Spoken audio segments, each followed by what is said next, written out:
গ্রাম ছাড়া ওই রাঙা মাটির পথ আমার মন বোলাই রে। সত্যি মন বোলানোর মতো একটি শহর রাঙামাটি। কি নেই এখানে? পাহাড়, হ্রদ, নদী, সবুজ প্রকৃতি, আদিবাসী জনগোষ্ঠীর বৈচিত্র্যময় জীবনধারা, এসব কিছু যেন আমাদের হাতছানি দিয়ে ডাকে, এসো ভাই রাঙামাটিতে। সেই রাঙামাটিকে নিয়ে থাকছে এস ট্রাভেলিংয়ের আজকের পর্ব। ভিডিওটি সম্পূর্ণ দেখুন, অনেক আনন্দ পাবেন। আপনি যদি আমার চ্যানেলে নতুন হন তাহলে একটি লাইক ও কমেন্ট করে পাশে থাকবেন। সাথেই থাকুন ফিরছি ইন্ট্রোর পর।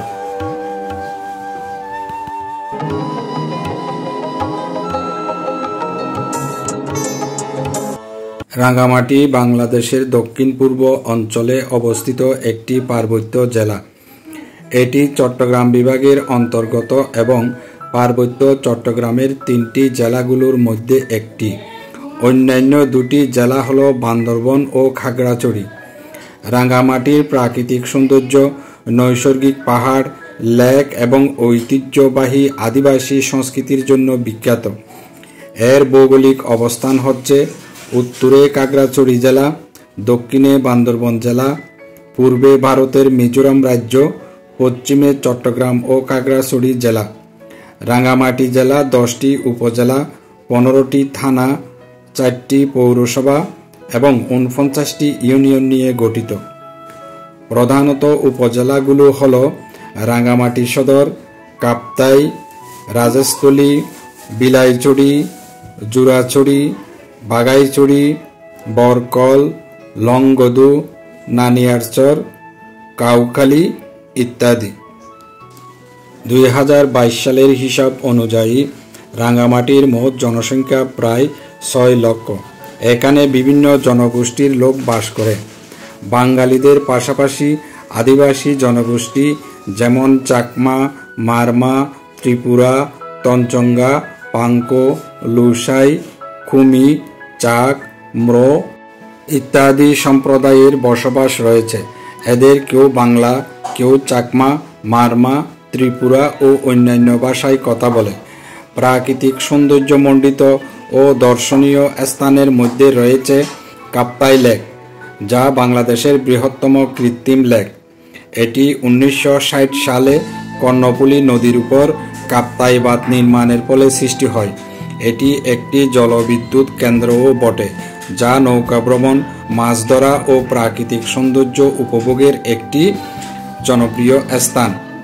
সাজেক ভ্যালি, এটি মূলত খাগড়াছড়িতে অবস্থিত হলেও রাঙামাটি থেকে সহজেই যাওয়া যায়।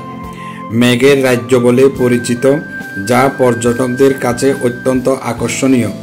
সুবলং ঝর্ণা, কাপ্তাই লেকের পাশে অবস্থিত একটি মনোরম জলপ্রপাত।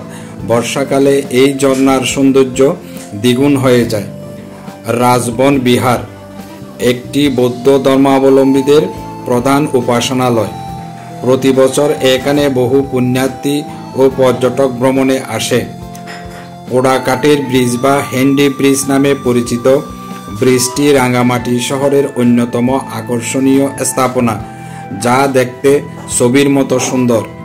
আরেকটি সুন্দর জায়গা হলো পেদা টিং টিং, যা কাপ্তাই লেকের পাশে অবস্থিত একটি জনপ্রিয় রিসোর্ট এবং রেস্টুরেন্ট।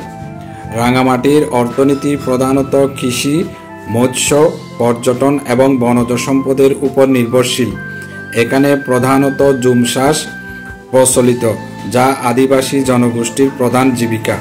বাঁশ ও কাঠের ব্যবসা এবং হস্তশিল্প ও গুরুত্বপূর্ণ অর্থনৈতিক খাত। শিক্ষাক্ষেত্রেও রাঙামাটি জেলা পিছিয়ে নেই। এখানে সরকারি ও বেসরকারি মিলিয়ে বেশ কিছু শিক্ষা প্রতিষ্ঠান রয়েছে। রাঙামাটি বিজ্ঞান ও প্রযুক্তি বিশ্ববিদ্যালয় এই জেলায় অবস্থিত উচ্চশিক্ষার জন্য একটি গুরুত্বপূর্ণ প্রতিষ্ঠান। স্বাস্থ্যসেবার জন্য রাঙামাটি সদর হাসপাতাল, কাপ্তাই হাসপাতাল সহ বিভিন্ন উপজেলা পর্যায়ে স্বাস্থ্যকেন্দ্র রয়েছে। আদিবাসী জনগোষ্ঠীর বিভিন্ন ঐতিহ্যবাহী উৎসব এখানে উদযাপিত হয়, যেমন বৈশাখী, চাকমা ও মারমাদের নববর্ষ উৎসব। সাংগ্রাই, ওয়াগ্গোপোয়ে, বিজু উৎসব ইত্যাদি। বৌদ্ধ ধর্মাবলম্বীদের ধর্মীয় অনুষ্ঠান কঠিন চিবর দান এখানে অত্যন্ত জাঁকজমকের সাথে পালিত হয়। রাঙামাটির সাথে চট্টগ্রাম ও দেশের অন্যান্য অঞ্চলের যোগাযোগ প্রধানত সড়কপথে। চট্টগ্রাম থেকে বাস বা ব্যক্তিগত যানবাহনে প্রায় 3 ঘন্টায় রাঙামাটি পৌঁছানো যায়। জেলার ভেতরে নৌপথ ও অত্যন্ত গুরুত্বপূর্ণ, বিশেষ করে দুর্গম অঞ্চলে যাতায়াতের জন্য। রাঙামাটি তার নয়নাভিরাম পাহাড়, লেক ও সাংস্কৃতিক কারণে দেশের অন্যতম আকর্ষণীয় পর্যটন কেন্দ্র। এটি শুধুমাত্র প্রাকৃতিক সৌন্দর্যের জন্য নয়, বরং এখানকার বৈচিত্র্যময় জনগোষ্ঠীর সংস্কৃতি ও ঐতিহ্যের জন্যও সমৃদ্ধ। পর্যটকদের জন্য এটি একটি আদর্শ গন্তব্য, যেখানে প্রকৃতি ও সংস্কৃতির অপূর্ব সমন্বয় রয়েছে। বন্ধুরা, ভিডিওটি কেমন লাগলো অবশ্যই কমেন্ট বক্সে জানাবেন। আর আপনারা কোন ধরনের ভিডিও দেখতে চান সেটি কমেন্ট বক্সে জানালে অবশ্যই আমি সেই ধরনের ভিডিও বানাবো। আজ এ পর্যন্তই, সবাই ভালো থাকবেন।